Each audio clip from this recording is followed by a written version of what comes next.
How Now, Brown Cow, an event string. This is the story of how the words "How Now, Brown Cow" came to me out of nowhere, and how those 4 words, heard in my mind and then spoken out loud by me with no thought or reason, led me through the most amazing event string I've ever experienced. Those words didn't feel random. They arrived. I heard them clearly in my mind, and then, which is even stranger, I said them out loud. I don't do that. I don't blurt things out, especially not something that specific, playful, and old-sounding. It was weird in the best way, the kind of weird that makes you smile and think, okay, what was that? I was at work, walking through the kitchen. It was quiet. The chef was there doing his usual silent morning routine. And suddenly, with no setup, no intention, no reason, I said, "How now, brown cow?" Because I knew I'd heard the phrase before but couldn't place it, I looked it up. I learned it's commonly used in speech therapy and pronunciation drills.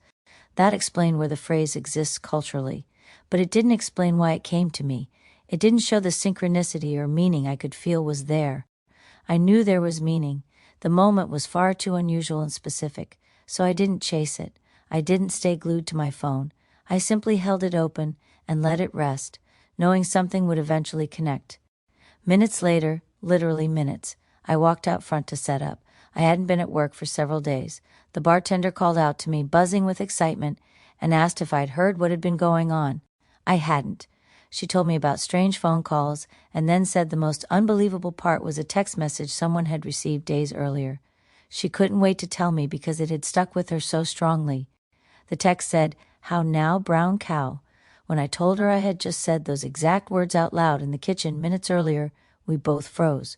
We just stared at each other, not scared, not mystical, just completely amazed by how specific and improbable that was. After that, nothing dramatic happened. It became a shared joke, a joyful one. Life went on.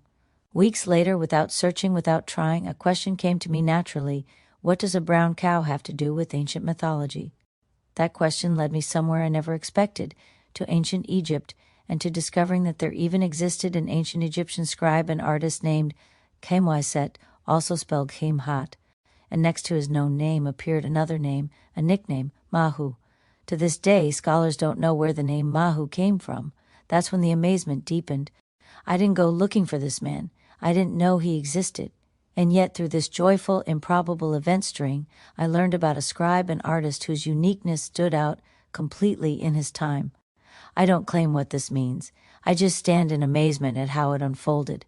And I'm left with a quiet question about consciousness, interconnectedness, and how meaning sometimes finds us exactly where we're able to receive it.